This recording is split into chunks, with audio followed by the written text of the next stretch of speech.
Normal is a weird type. At first glance, you would think that it's pretty bad because Normal doesn't have a single resistance. However, to compensate for this, Normal also only has one weakness. And so in practice, what ends up happening is that when a Normal type Pokemon is good, like it has good stats or a good move pool or a good ability, the lack of weaknesses is actually a huge boon. For example, there have been times when Porygon 2 is one of, if not the best Pokemon in the format, and because it's so tanky and only has one weakness, it's super hard to get rid of. This is also true even on Pokemon that are more offensive and less bulky, such as Mega Kangaskhan. For Pokemon that are really strong and doing a lot of damage, you would like to get rid of them as fast as possible so they don't just, KO your whole team. But when a Pokemon only has one weakness, that can be easier said than done. So when I decided that I wanted to figure out the worst normal type, I thought, yeah, this probably won't be that hard. How many bad normal types can there be? Maybe at first glance, there's like 13 or 14 or 15 that I think could be, really in contention for the worst. Then I just have to narrow it down to the worst 10 and then rank them among themselves. What I was not ready for was the sheer amount of absolute garbage normal type Pokemon. I think of normal as a pretty good type, a pretty decent type. And I think I may need to reevaluate that definition. My initial broad sweep of Pokemon that I thought were bad enough to be in contention for the worst normal type of all time had over 38 Pokemon. And I'm not talking about Pokemon that are good. I'm talking about Pokemon like Farfetch'd and Spinda and regular Persian that are better than the 10 Pokemon remaining on this list, okay? I honestly think that this is the highest number of Pokemon that I've started with that I had to narrow down for any of the best Pokemon of any type or the worst ones thus far. So what exactly is going on here? Why are there so many bad normal types when normal I thought was a pretty good type?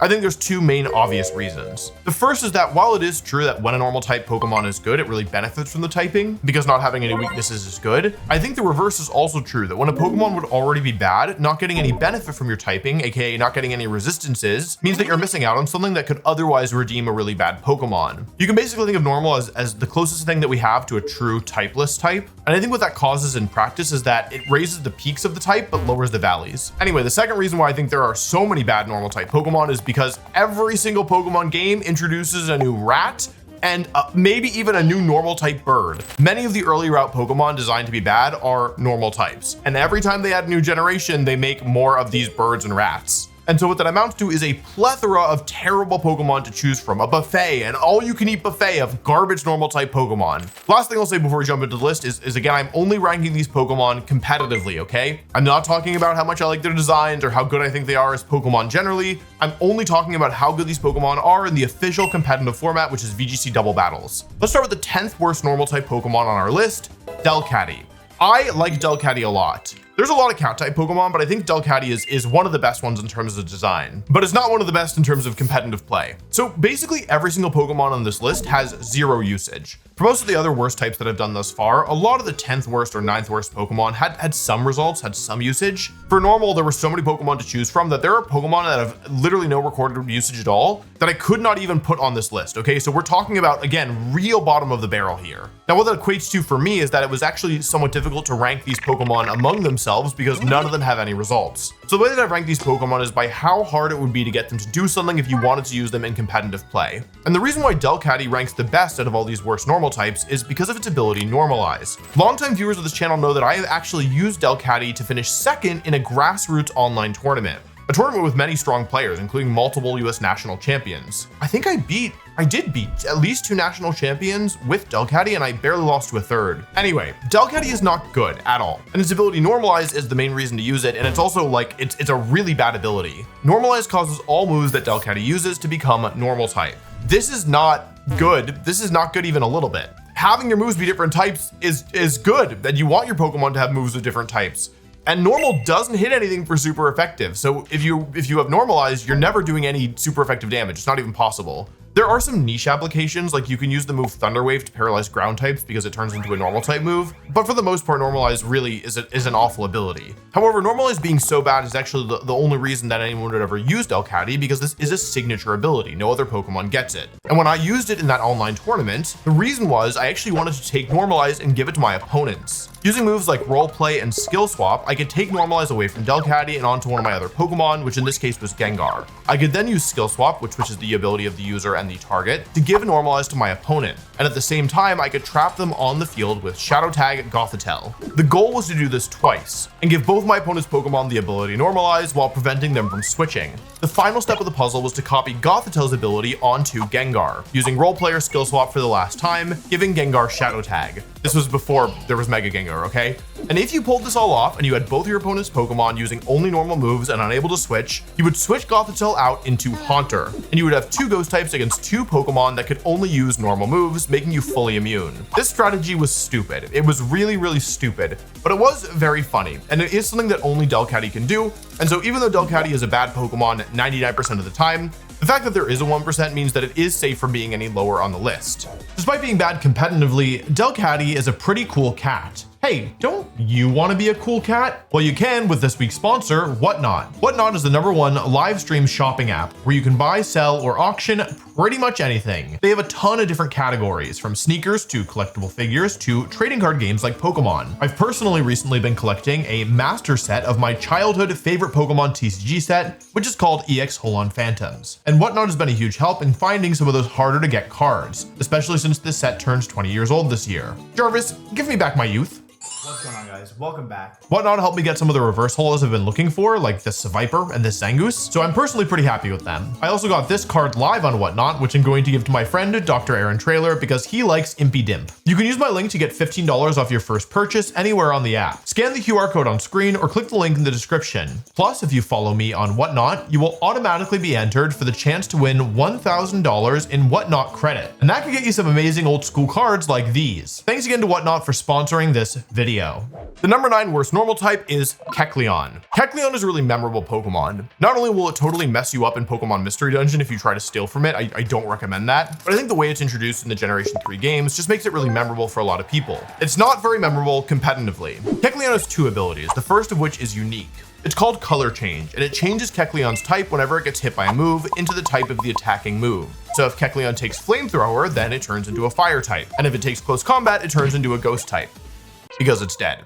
Now, to be honest, this ability is not very good, but Kecleon does have a good ability. It's called Protean, and it also changes Kecleon's type, but this time it changes the type into whatever move Kecleon is about to use. So if Kecleon uses Sucker Punch, it becomes a Dark type, and if it uses Shadow Sneak, it becomes a Ghost type. Now, going into Scarlet and Violet, Protean was nerfed, and now it only works on the first move that a Pokemon uses every time it's sent out. This is a pretty major nerf for Protean, and it really hurts Kecleon, who didn't have a lot else going for it. The real thing that holds Kecleon back is its truly abysmal stats. While it has good special bulk, its HP and defense are relatively low, making it difficult to survive, but the real issue is its attack and special attack stats, because they're just a lot lower than you need a Pokemon to be to actually do anything. Kecleon's speed stat is actually quite bad, although I will say that for Kecleon specifically, it's not such a big deal because like you have a lot of priority moves, like I mentioned, Fake Out, Sucker Punch, Shadow Sneak. There may even be some more. Kecleon's decent move pool and unique abilities are the reason why it's not lower on the list, because again, there's really bad normal types. I think if Kecleon were like a Fire type, it would have been bottom 3, but yeah, I mean, it's a normal type, so I guess that's something going for it.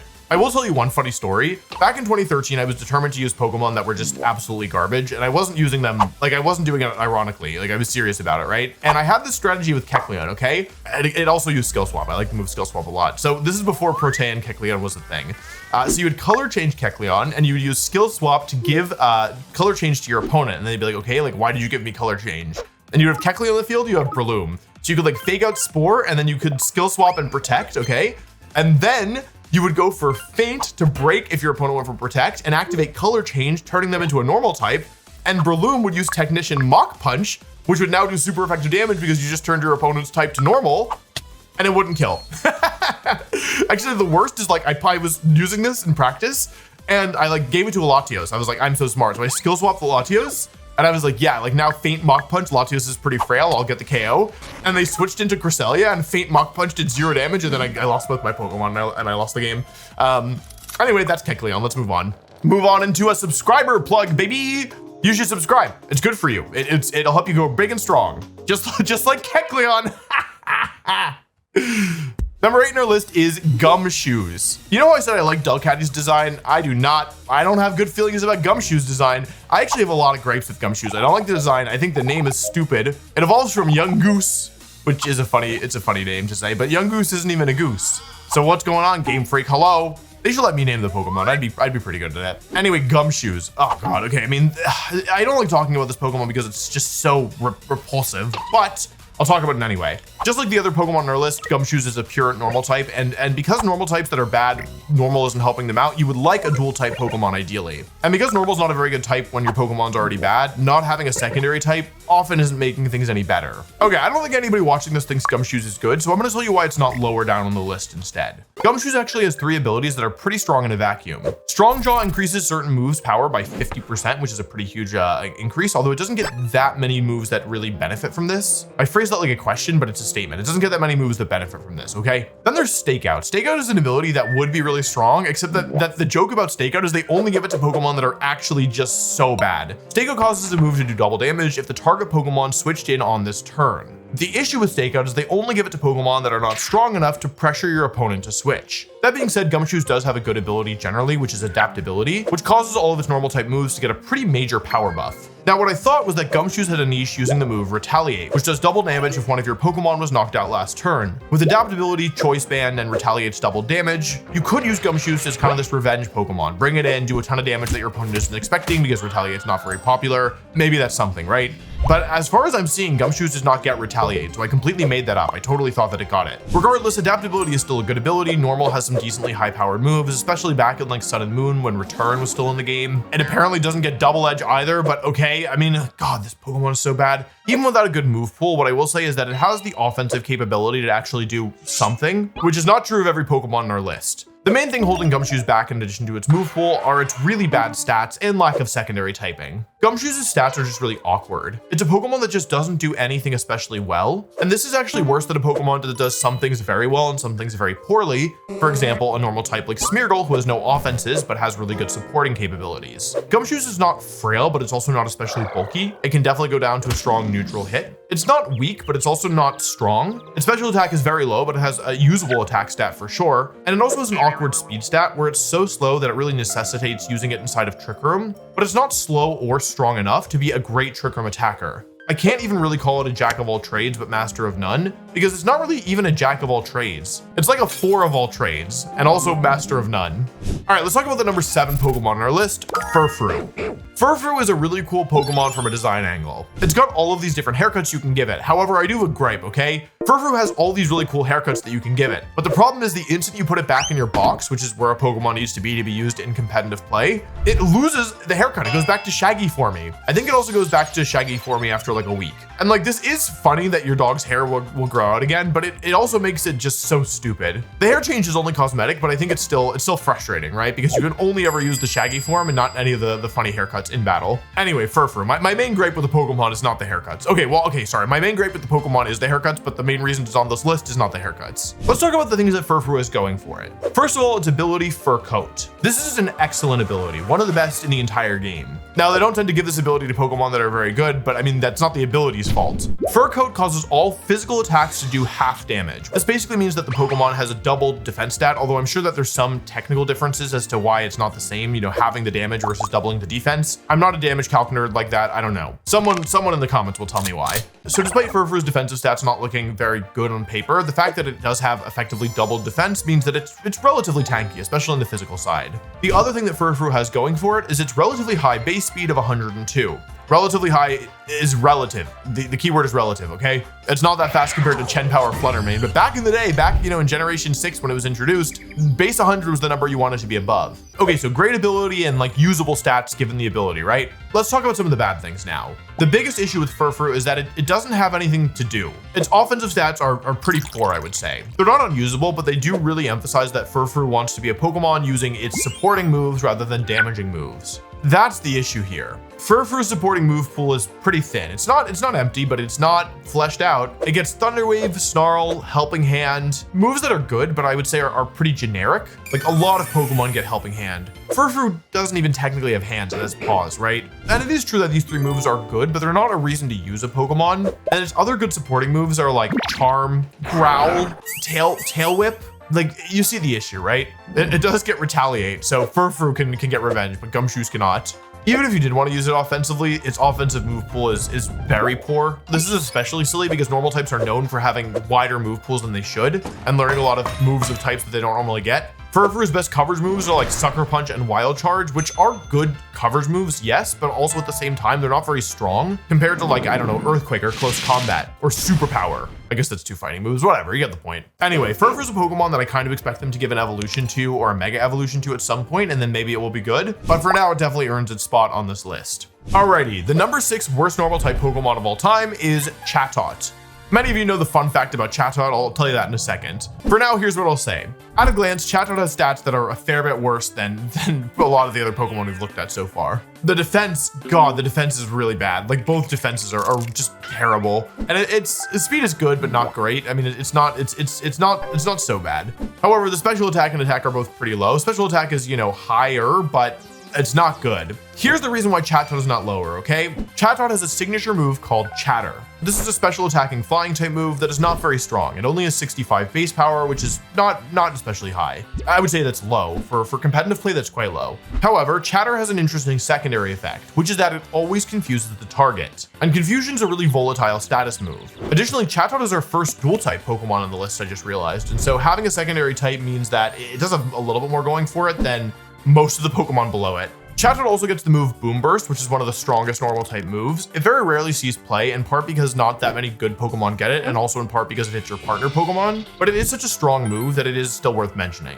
In the past, even some non-normal type Pokemon have run this move, like Noivern is the one that comes to mind. I thought they were gonna give Noivern a Mega, I'm really surprised. Anyway, we're not talking about Noivern. Funnily enough, Chatot also gets a couple good coverage moves. The most important one is Heat Wave, which is, you know, really useful as both normal and flying can't hit steel types. So that's good for Chatot. Good job, Chatot. Now, okay, the funny story about Chatot. Back in Generation 4, the Nintendo DS, which is the console that we played on, it had a microphone feature. You could talk into the microphone. Actually, this is also true in Generation 5. I forget when it was removed, probably Generation 6. Anyway, the way that Chatter used to work is that there was an ability in game to record anything you wanted into the game's microphone, the DS's microphone, and then Chatot would say whatever you had said when you used the move Chatter. And the confusion chance was actually based on how loud or how quiet you were. Like it measured the decibels and gave you a higher chance for like being louder. But as you may imagine, the ability to record anything you wanted to say into the game and then have Chatot say it as the parrot Pokemon that, you know, parrots what you say, Game Freak was a little concerned about that. And so Chatot ended up being, I believe, the only non-legendary Pokemon to be banned from the in-game ladder in Generation 5 because they didn't want people saying bad words on the internet. Anyway, this feature has been removed and now Chatot just always confuses. So it was kind of a buff for Chatot. Maybe it's a nerf depending on you know, what you're thinking of. Like you could in theory have used Chatot to propose. That would be cute. That's a wholesome little thing, right? Imagine you give your partner a Chatot, you're like, oh yeah, like it has this feature, and you're like, yeah, like,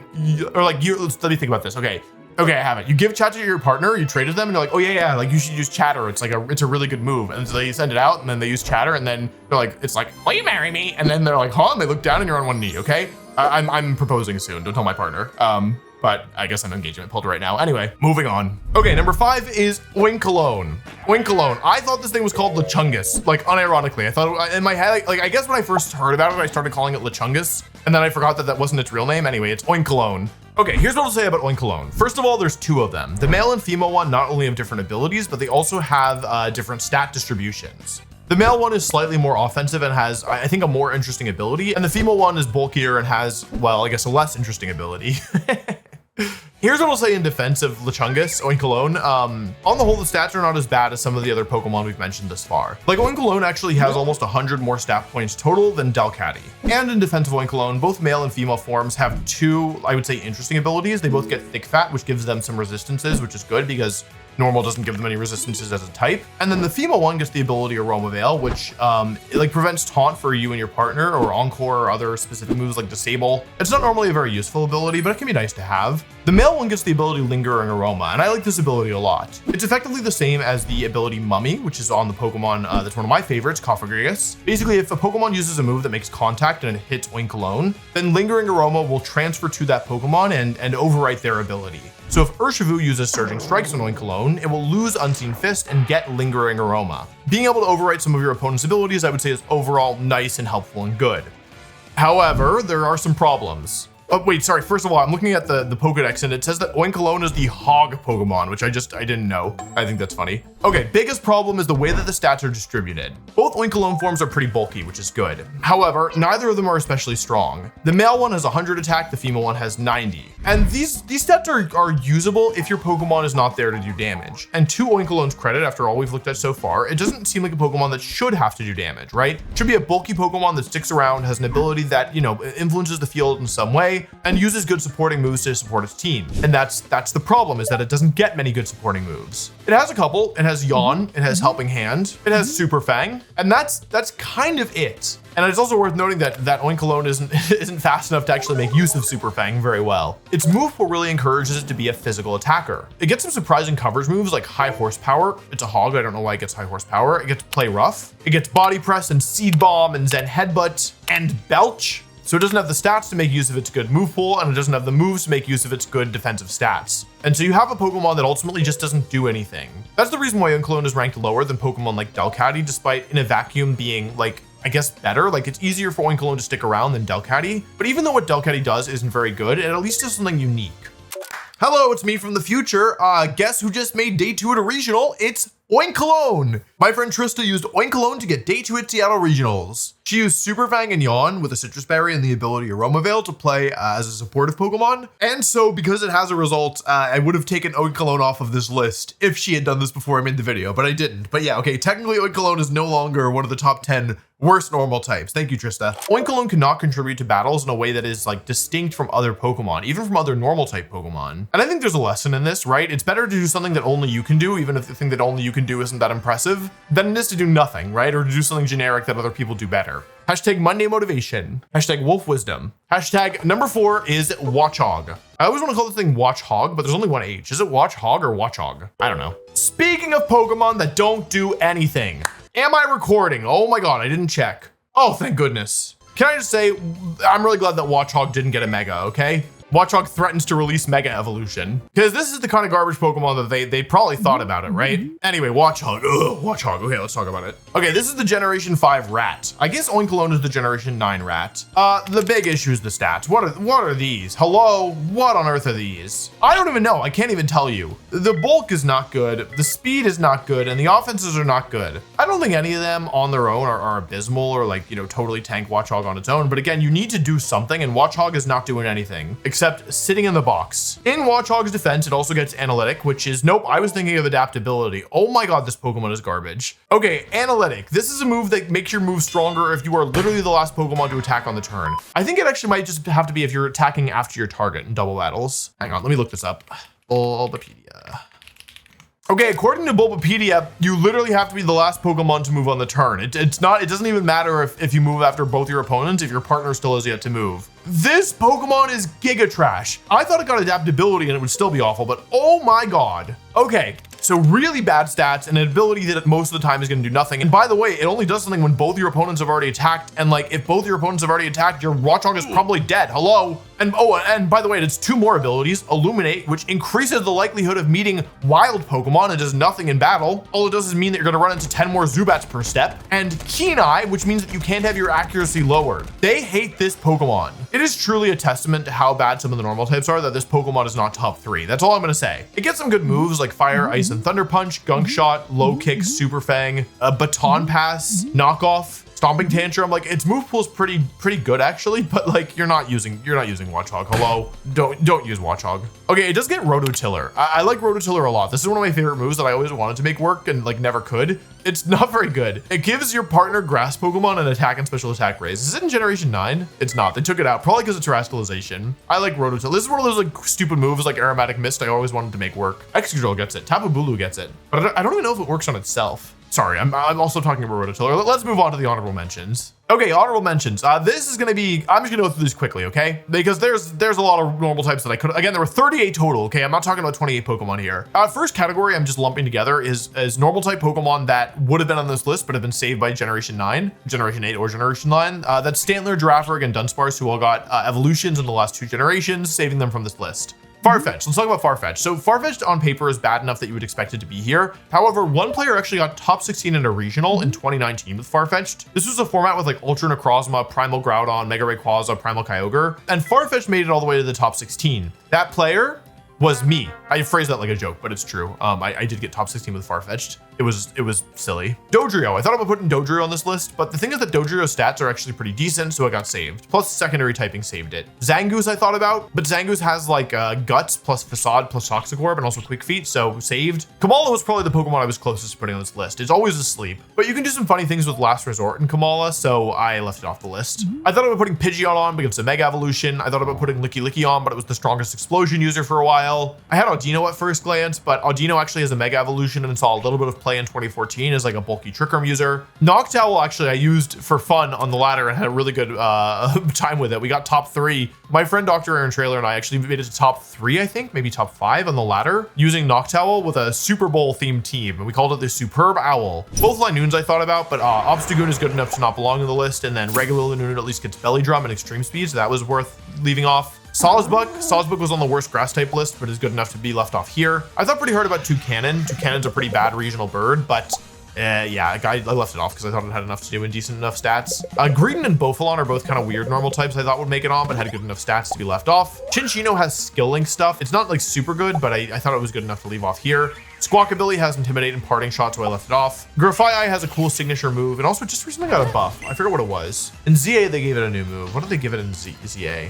Okay, I got it. They gave it both Reflect and Light Screen in ZA, and it's a Prankster Pokemon. Prankster, Reflect, and Light Screen are very good. It's a big reason why Grimmsnarl is good. So I don't know. I thought given that, maybe I would future-proof this video and not put Grafaiai on, even though it hasn't gotten an official mainline game yet. Also, it's probably better than a lot of these Pokemon, let's be honest. Persian I wanted to put on, but actually it's fast enough and has a good enough supporting move pool with like Fake Out and Icy Wind and stuff that I left off.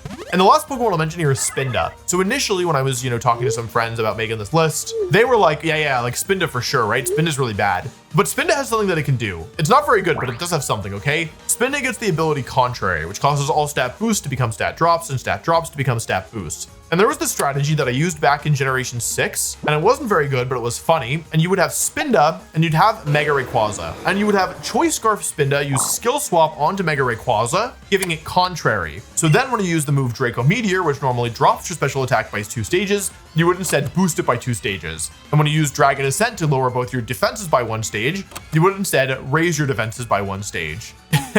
And that reason alone kept Spinda off the list. Anyway, top 3. These are some real bad normal types, all right? Coming in at number 3 is a Pokemon with 2 forms that are both normal. It's Raticate. My God, is this Pokemon bad? All right, where do I begin? First of all, there's 2 Raticates, okay? They have regular Raticate and a Alolan Raticate. And here's the thing about Alolan Raticate. They actually found a way to make one of the worst normal type Pokemon ever worse. In this context, adding Dark typing to Raticate, I actually don't think is an upgrade because you end up with more weaknesses, and Dark only gives you 2 resistances normally, which is to Ghost and Dark. And Normal is already immune to Ghost. So you end up with more weaknesses and you only get 1 resistance back in exchange. Also, they made it slower and not as strong. Why did they do that? Well, honestly, what were they doing? Raticate, by the way, base Raticate is already not very good, okay? And not very strong. It doesn't do much damage. The only thing that its stats afforded is a decent speed stat, a good speed stat, an almost good speed stat. Just barely below good speed stat, okay? But its offenses are so low that, like, it doesn't really matter. Now, Raticate does not have a very good supporting move pool, but even if it did, it wouldn't really be able to make good use of it because its bulk is so poor. Its abilities also really aren't helping it. The only thing that I can say good about Raticate is that it does have abilities that can boost its damage. The regular form does get Guts, and this is really the only thing that Raticate can do. Guts gives you a power boost if your Pokemon is affected by a status condition, so you can do stuff like Flame Orb to burn your Pokemon on purpose, activate Guts, and then deal double damage with the move Facade, which is effectively triple damage when you factor in Guts. We've seen Pokemon like Ursaluna make good use of this combo. Raticate is not bulky enough or fast enough or even slow enough even to be used inside Trick Room to actually be a good Guts attacker, but it is something for it to do. The Alolan form does not have Guts, but it does have Thick Fat, which I think is mostly just here as a joke. It's a good ability, but it's not good in Raticate. Also, both Raticate forms do get Hustle, which raises the power of your physical moves, but gives all of your moves a chance to miss, a pretty big chance to miss. The only time when Hustle has been good really is when Dynamax was in the game, because Dynamax moves couldn't miss, so you get the benefit of Hustle without the cost. And Raticate was not in Sword and Shield, which at the moment is the only game where you can Dynamax. So the big middle finger to Raticate from Game Freak. I am convinced they must hate this Pokemon because I don't see how you can justify anything about Raticate otherwise. The only thing going for Raticate, honestly, is that they somehow made 2 normal type Pokemon that are worse. Okay, number 2 worst normal type Pokemon of all time is Castform. One day they're gonna give Castform an evolution or a mega evolution, they're gonna fix it, and it's gonna hit so good. It's gonna feel so good. Today is not that day. This Pokemon is a disappointment. Castform, as you probably know, has a unique ability that allows it to change its typing depending on the different weather. There's 4 Castforms and there's 4 weathers. And Sandstorm, there's no Sandy form Castform, okay? That being said, the ability to change your type depending on the weather is genuinely good. Like that's a really interesting mechanic. But Castform is not able to make use of it because look at these stats. Genuinely, you would need like Smeargle levels of something to do for a Pokemon of these stats to be good. The issue is not only are these stats low across the board, but they're also not optimized. Castform is always going to be a special attacker, so having 70 points of attack really doesn't do anything for it. The bulk isn't so bad that like you can't use it at all, but given that Castform is both slow and weak, you really can't justify using it. Also, while it is true that changing types is in a vacuum good, it's only worth changing your type if your Pokemon's actually going to do something with that type change. Castform's move pool really encourages it to be an offensive Pokemon. It not only gets fire, ice, and water moves to match, its different forms, but it also gets some good coverage moves, especially Thunder. So in theory, Castform could use both strong water and electric type moves and ice moves while being on a rain team. And in theory, that sounds pretty good. But the problem is because its offenses and its speed are so low, like it doesn't actually work as a special attacker. I will say, to Castform's credit, they did give it some good supporting moves like Icy Wind and Tailwind, at least in Generation 7 it had them. And so unlike many of the other Pokemon on our list, I wouldn't say that the move pool is the issue here. And while that does sound like a good thing, that the move pool isn't the problem, it also kind of dooms Castform. It's not unusual for Game Freak to update a Pokemon's moveset, giving them new TMs or new moves. Like it happens every generation. Sometimes in the middle of a generation it'll happen, but they pretty rarely update a Pokemon's stats. And so given that the issue with Castform is its abysmal stats, I'm a little bit worried about its future. I do really think at some point it'll get some love, like an evolution or something. I don't even know if a Mega Evolution would save it. It would need to be really min-maxed and have a really good ability. But then if you change the ability, then it's not Castform, right? So I don't know. Maybe they'll rework the form so that when it's in weather, it gets better stats. That's not like the craziest thing. Anyway, I'm done talking about Castform. I think this Pokemon is really cool, like in theory, and I just wish it was better, but it's not. But it's also not the worst normal type Pokemon of all time. That honor goes to a classic Generation 1 Pokemon, one of the original early route birds, Fearow. Fearow, okay. All right, what do I say about Fearow? Can I say anything good? Yes, I can. Okay, Fearow's pretty fast. It has 100 base speed. That is a good base speed. Good job, Fearow. Fearow is the beak Pokemon according to the Pokedex. That's cool. Okay, I think that's all the good things I can say about Fearow. Fearow abilities. Fearow gets Keen Eye, which doesn't do anything most of the time, and it also gets Sniper, which means that if it ever critical hits, it will do more damage. That being said, critical hits are relatively uncommon, and you can't really rely on Fearow for doing this. So most of the time, it's gonna have no ability, okay? Now, you may be surprised to see the worst normal type Pokemon of all time as a dual type Pokemon, a normal and flying type. After all, being a flying type gets you access to additional moves, and for a physical attacker like Fearow, that means Brave Bird, one of the most consistent and reliable ways to get flying type damage out of your Pokemon. So maybe you're surprised when I tell you that Fearow has never learned Brave Bird. Not in Brilliant Diamond Shining Pearl, not in Ultra Sun and Ultra Moon, not in any Pokemon game, at least as far as I can tell. It's not listed anywhere on any of the online resources. It's a flying type without Brave Bird. It's a physical flying type, but it doesn't get Brave Bird. If you want to use a physical flying attack from Fearow, your best bet is Drill Peck. That's barely stronger than Wing Attack. Hello? Fearow gets basically no coverage moves. It doesn't get any moves generally, really. It gets the ground type move Drill Run, which is good, although it is basically just worse high horsepower, but there's no way they can give high horsepower to Fearow, so whatever. And then it gets like Steel Wing, which can miss as it's not very strong. And the next best option is like Feint Attack. They didn't give it any moves. Oh yeah, and by the way, although the speed is good, the rest of the stats, not especially. They're not the worst out of anything on the list, I will say. Like, they're not good, but they're not the worst. Like, Fearow definitely has better stats than Castform, But the bulk is really bad, and the attack is also not very high. I think that's the worst part, is that even if they gave it Brave Bird, it's not like you would ever want to use it, and yet they still won't do it.